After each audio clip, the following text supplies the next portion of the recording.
आज की इस संज्ञान परिषद की प्रथम दिन इस कार्यक्रम का उद्घाटन हुआ। सर्दी भी है, मेरी आंख में इन्फेक्शन होता है, बार बार पानी आता है। ऑपरेटिव आ गए हैं दोनों।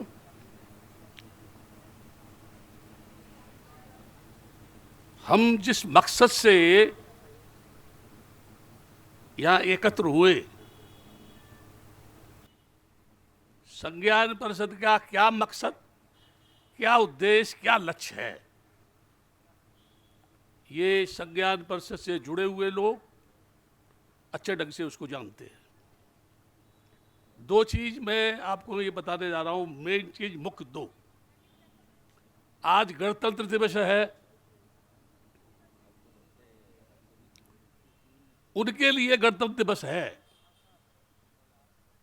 जो 75 वर्ष के बाद में सत्ता में आए,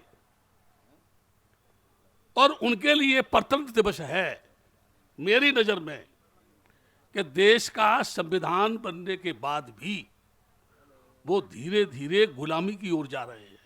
बहुत नेता लोग स्पीच देते हैं, बहुत सारे बंदे विदेशों में जाते हैं और हमारे देश में कहते हैं कि थाईलैंड जैसे बौद्ध नहीं है। कोई कहता है ये बौद्ध को तमीज ही नहीं है। तब मैं कभी कभी बोलता हूं धम्मगुरुओं से, जब धम्मगुरु बदतमीज है तो समाज में तमीज कहां से आएगी? बोलो, यदि आप मुझे बताओ, जब धम्मगुरु बदतमीज है तो समाज में तमीज कहां से आएगी?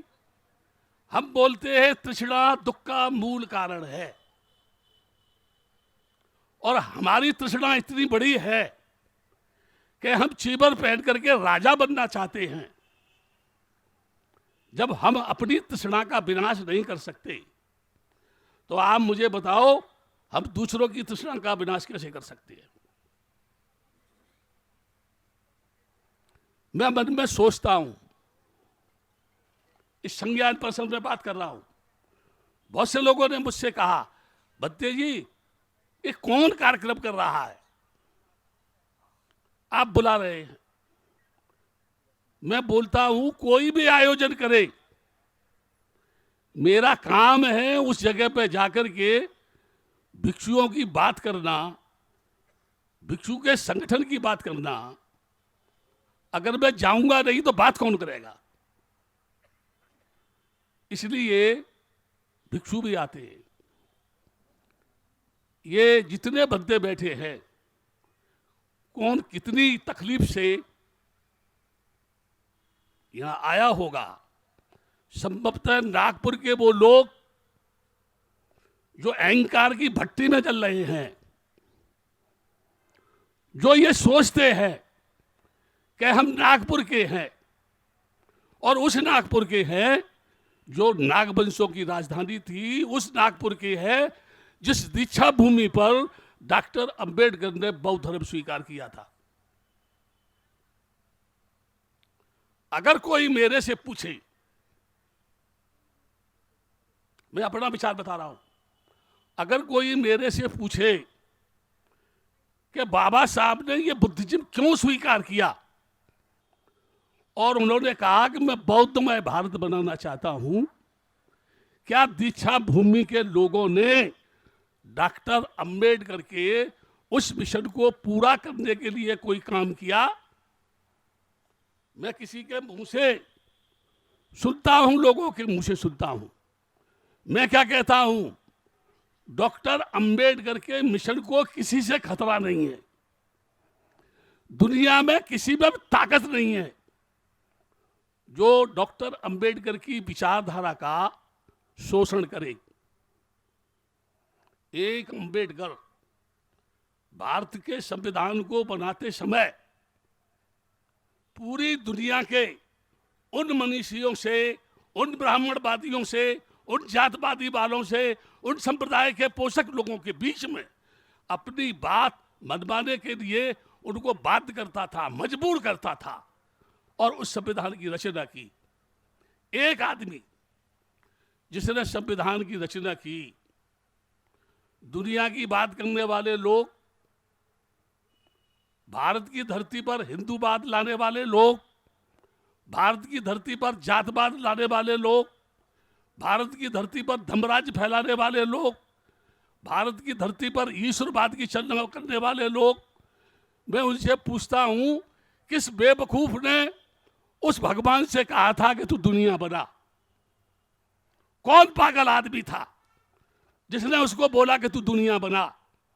और मैं उनसे पूछता हूं, कौन सा वो परमात्मा है, कौन वो सृष्टि का मालिक है, जिसने किस जगह बैठकर, किस धातु से, किस मसाले से, मिट्टी से, गोबर से, हवा से, अग्नि से, वायु से इस शरीर की रचना की?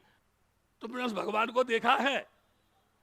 सारे देवताओं के पास हथियार, दुनिया बनाने वाला डर रहा है, भयभीत है। किसी के हाथ में त्रिशूल है, किसी के हाथ में तलवार है। ये दुनिया बनाने वाले, तुझे डर क्यों लग रहा है? इसलिए लग रहा है तू खुद बदमाश है। तुझे इसलिए डर लग रहा है कि लोगों को जब पता चलेगा कि तू बदमाश है, लफंगा है, तू धोखा दे रहा है, आदमी को लड़ा रहा है, आदमी को आदमी के खून का प्यासा बना रहा है, इसलिए तू हथियार लेके बैठा हुआ है।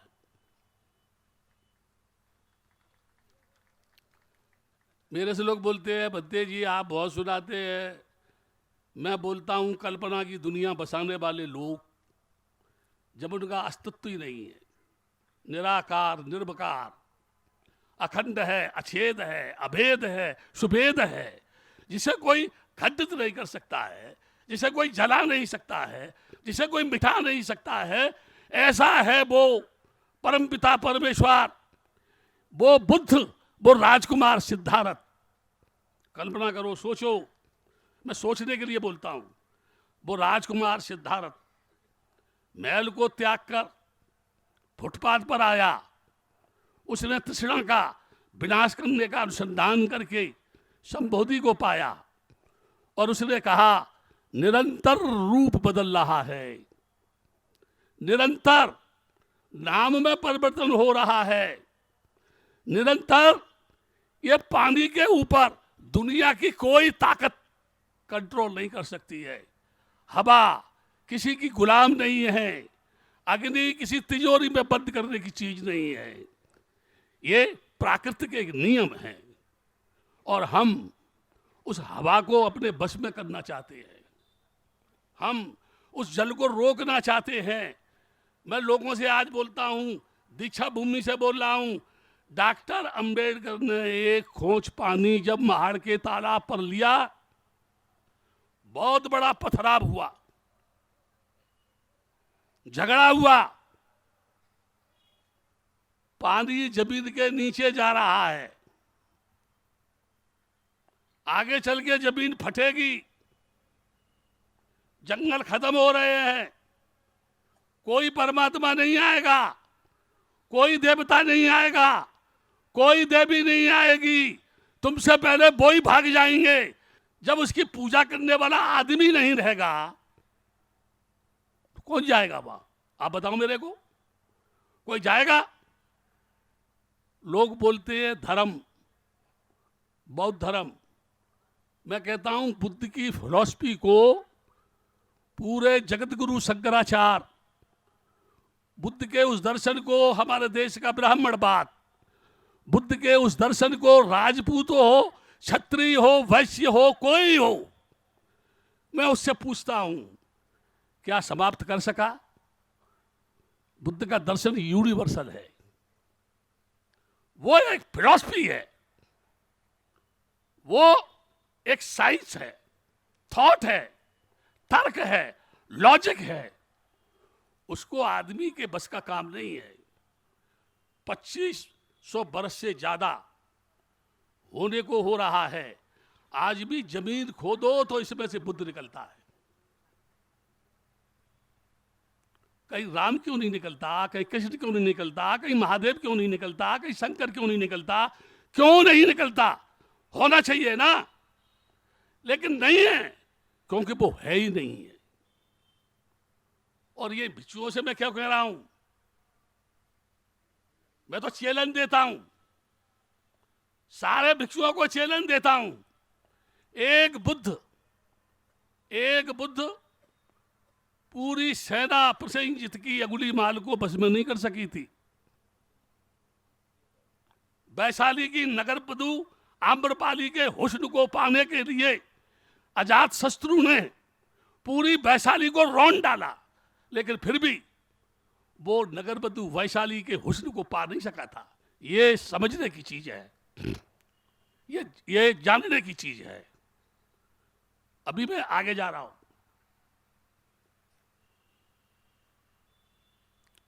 बुद्ध किसी राजा के पास गया, सुनो, बुद्ध किसी राजा के पास गया, कितने राजा उसके पास आए। बुद्ध ने कहा कि नहीं, मेरा मार्ग जो है निरंतर चलते रहना है। वो रुका नहीं, भिक्षु बनने के बाद निरंतर चलता रहा। अंगुलीमाल को प्रसेंजित की सेना नहीं पकड़ पाई, बुद्ध स्वयं चला गया वहां,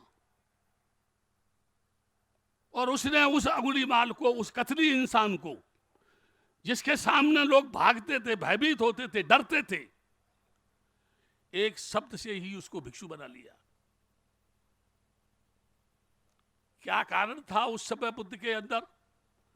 जो बड़े बड़े राजकुमार तुरंत चीबर पहनने को तैयार हो जाते थे, आज बूढ़े लोग, आज ठुकराए हुए लोग, आज अपने परिवार से परेशान लोग, आज अपने परिवार को पालन न पाने वाले असमर्थ लोग चीबर पहन करके जब सड़क पे आएंगे तो बूढ़ा बैल कभी बैलगाड़ी को लेके चल नहीं सकता है। पुरानी हवेली पे कितना भी सीमेंट करो, लेकिन नई बिल्डिंग नहीं बन सकती है। नई बिल्डिंग है। इसलिए मैं लोगों से पूछता हूं, कितनी बेईमानी करोगे, कितनी चोरी करोगे, कितने झूठ बोलोगे, कितने लोगों को धोखा दोगे, मरोगे सब यहीं पड़ा रह जाएगा, कुछ भी जाने वाला नहीं है। ये दीक्षा भूमि में संज्ञान होना चाहिए था। ये स्मारक समिति के लोगों को संज्ञान करना चाहिए था। डॉक्टर अंबेडकर अगर यह बौद्ध धर्म स्वीकार नहीं करते तो यह दीक्षा भूमि नहीं होती, और दीक्षा भूमि नहीं होती तो डॉक्टर अंबेडकर दीक्षा स्मारक समिति नहीं होती। इसका स्मारक समिति इसलिए इसकी देखरेख करती है क्योंकि बाबा साहब ने बौद्ध धर्म यहां स्वीकार किया। कोई आदमी मेरे से बोला, बंदे जी मैं तुमसे भीख मंगवा दूंगा, मैं बोला तू पागल है, मैं तो 60 साल पहले ही भिखारी बन गया।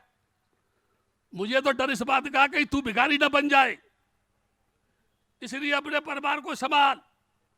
मैं ये कहता हूं, जिन लोगों ने डॉक्टर अंबेडकर के आदर्श के नाम पर अपनी दुकान चलाई है, जिन नेताओं ने समाज को टुकड़ों में बांट करके इसका खून चूसा है, जिन लोगों ने इस समाज को लूटा है,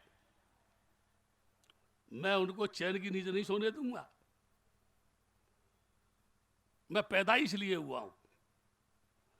मुझे बहुत पैसे वाले मिलते हैं, कहते कितना दान चाहिए, उनसे कहता हूं मैं चाटूंगा क्या उस पैसे को तुम्हारे को। अलमारी में लाखों रुपया रखे हुए हैं और मौत तुम्हारे सिर पे खड़ी हुई है। कोई है दुनिया का अमीर आदमी? मुझे बताए कोई संसार का अमीर आदमी क्या मौत को खरीद सकता है? क्या कोई दुनिया का अमीर आदमी किसी इंसान की जिंदगी को खरीद सकता है? एक भी नहीं है।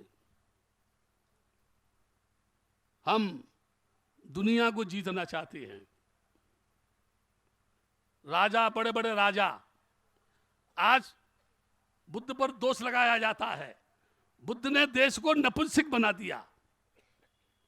यह देश गुलाम इसलिए हुआ कि बुद्ध के दर्शन पर लोग शांतवादी हो गए। मैं पूछता हूं, अकबर के दरबार में नौरतन कौन थे? मुसलमानों को भारत की धरती पर किसने बुलाया? पद्मिनी चित्तौड़ की सुंदर रानी थी, उसकी बेइज्जती कराने के लिए अलाउद्दीन खिलजी को किसने निमंत्रण दिया? अकबर के साथ किसने अपनी लड़की को दिया?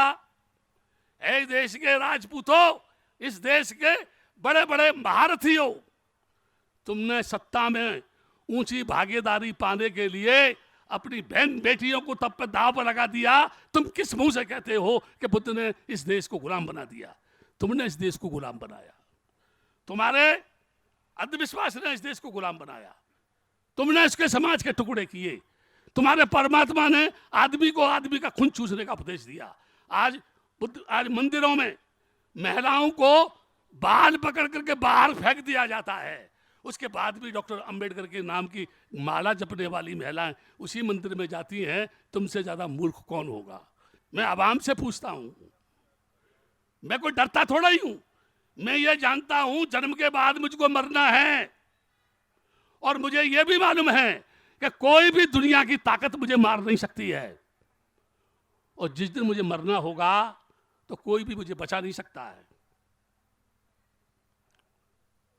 दो घटनाएं जरूरी है, जन्म के बाद मृत्यु निश्चित है कि नहीं है? बोलो। बड़े बड़े सूरवीर, बड़े बड़े राजा महाराजा तलवार के बूते पर जो पूरी दुनिया को जीतना चाहते थे, सम्राट अशोक कलिंग में लाखों लोगों को काटने के बाद जब उसे नींद नहीं आई, तब उसका भाई जो भिक्षु था उसके पास गया और जाके बोला, मैं बहुत परेशान हूं, मुझे नींद क्यों नहीं आ रही है? उसने कहा, हे अशोक, तूने जो दुनिया को जीतने का जो ठेका ले रखा है कि अब इसको जीतूंगा, उसके बाद इसको जीतूंगा, उसके बाद उस राज्य को जीतूंगा, उसके बाद उस राज्य को जीतूंगा, अभी भी संग्राम हो रहा है ना? रूस में 1 करोड़ में संघर्ष हो रहा है कि नहीं हो रहा है? जिस आदमी ने एटम बम बनाया है, देखो कितना बड़ा पागल आदमी है। बुद्ध ने बोला संस्कार, यानी अविद्या से संस्कार, संन्यास के विज्ञान, विज्ञान से नाम रूप आयतन स्पर्श तृष्णा भव उपादान जरा मरण। ये बुद्ध कह रहा है बहुत पहले। ऐसा होना जरूरी है। अल्लोम पटलोम प्रतिसमानवाद का सिद्धांत, जिसे हम शून्यवाद बोलते हैं, जिसे हम क्षणिकवाद बोलते हैं, जिसे हम अनित्यवाद बोलते हैं, बहुत पहले बुद्ध ने कहा। जिन लोगों ने एटम बम बनाया, देखो दुनिया को चलाने के लिए एक एटम बम जापान पर छोड़ा तो काली मिट्टी हो गई, अभी तक घास नहीं आई। उस जापान को ज्ञान हुआ, आज वो दुनिया में सबसे आगे है। उसने सोचा मानवता की सेवा करना सबसे बड़ा रास्ता है कि नहीं है? मैं कहता हूं ढपली बजाने वाले लोग, भीख मांगने वाले लोग, मंदिर में ईश्वर के नाम पर ठगने वाले लोग, वहां बैठे हुए बेईमान चोर लोग, वो लोगों को मूर्ख बना रहे हैं। हमारे देश का आदमी खड़ा है, हे प्रभु मेरे जीवन की रक्षा करना। क्या उस प्रभु के पास कोई एटम मशीन है क्या? कैप्सूल भेज देगा तुम्हारे लिए कि तुम ठीक हो जाओगे? मरोगे नहीं क्या? किसके पास दवा है मुझे बताओ? एक तरफ कहते हैं गऊ हमारी माता है, मैं कहता हूं कितने यार बदमाश आदमी हैं आप। गऊ हमारी माता है, उसकी रक्षा करो। सांड तुम्हारा बाप चौराहे पर पिटता है, उसकी रक्षा कौन करेगा? मैं गलत कह रहा हूं क्या? अरे आप मुझे बोलो ना, मैं गलत कह रहा हूं क्या? है? कितनी निकम्मी संतान है, माता की पूजा और बाप जूते खा रहा है। वाह कितनी महान संतान है ये। इसलिए मैं बोलता, एक डॉक्टर अंबेडकर पूरे देश में उस गुलाम समाज की गुलामी को, उस गुलाम समाज की रोजी रोटी को, उस गुलाम समाज की जिंदगी को एक समता का मार्ग कलम के बूते पर दिया। दुनिया की कोई भी ताकत उससे ज्यादा बड़ी नहीं हुई। आज भी दुनिया का हर विद्वान कहता है ही वाज ए मोस्ट, यानी लंडन में person, he was a highest qualified. लोग बोलते हैं, मैं नहीं बोल रहा। क्या तुम उस अंबेडकर से ज्यादा महान हो क्या? क्या तुमने डॉक्टर अंबेडकर को जान लिया है क्या? क्या तुम डॉक्टर अंबेडकर के पद चिन्हों पर चल रहे हो क्या? तो मुझे एक बात बताओ, एक अंबेडकर ने एक झटके में तुम्हारी गुलामी की जंजीर से तुमको मुक्ति दिला दी। 75 वर्ष के बाद भी ये संविधान जो डॉक्टर अंबेडकर ने तुमको दिया, आज तुम किस जगह खड़े हुए हो, इसका दोषी कौन है, तुम पर जुल्म क्यों हो रहा है? पानी पीने पर लड़के की हत्या हो रही है, मूछ रखाने पर कत्ल हो रहा है, कौन है तुम में कोई बोलने वाला है? मैं ये कहता हूं, कायर बुज़दिल लोगों, डॉक्टर अंबेडकर का नाम मत लो। तुमने डॉक्टर अंबेडकर को एक पुतला बना के चौराहे पे खड़ा कर दिया है।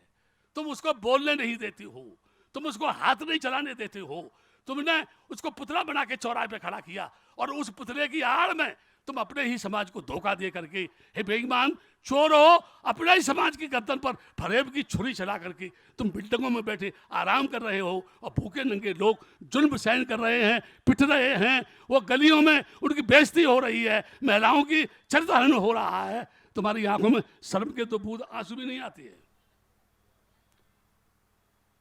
तुमको दर्द नहीं होता है।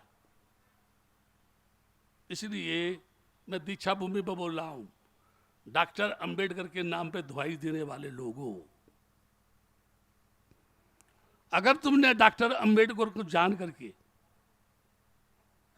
उनको समझ करके उनके विचारों की रक्षा नहीं की, मैं अपना अनुभव बता रहा हूं, जिन जिन लोगों ने डॉक्टर अंबेडकर के नाम पे समाज को धोखा दिया, उन लोगों को मैंने मिट्टी में मिलते हुए देखा है।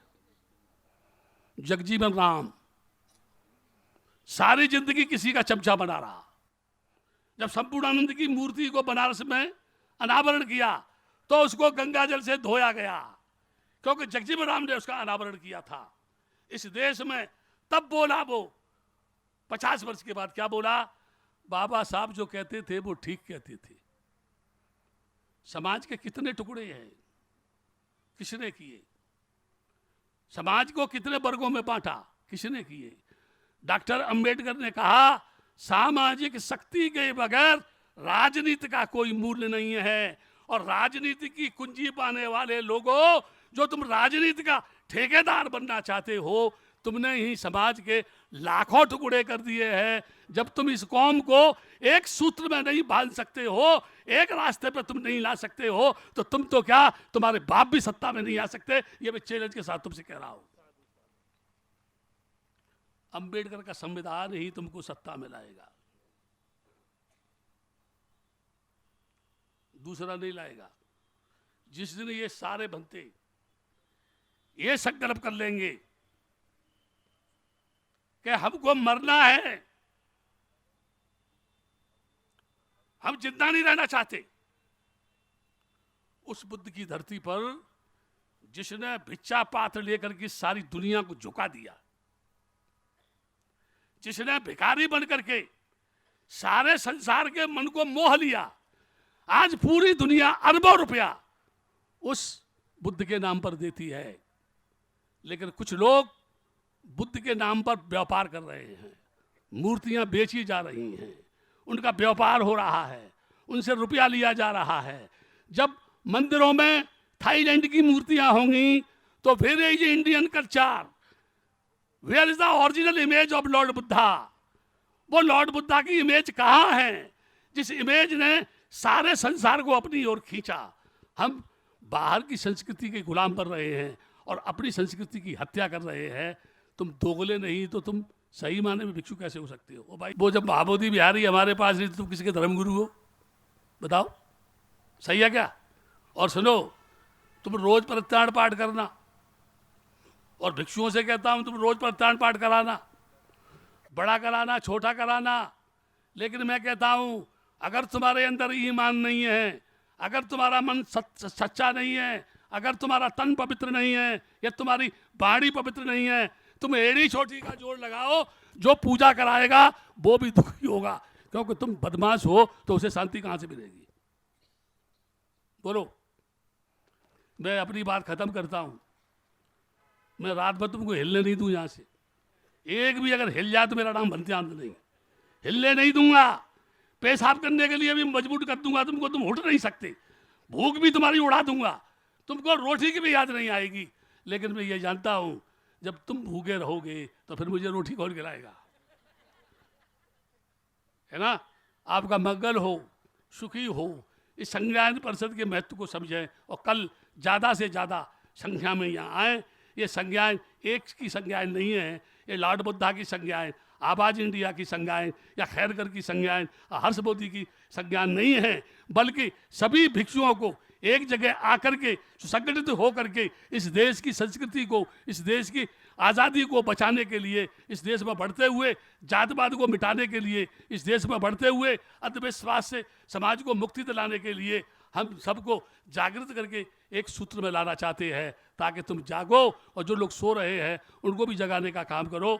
मैं प्रवचन समाप्त करता हूँ। आपका मंगल हो, आप सुखी रहे।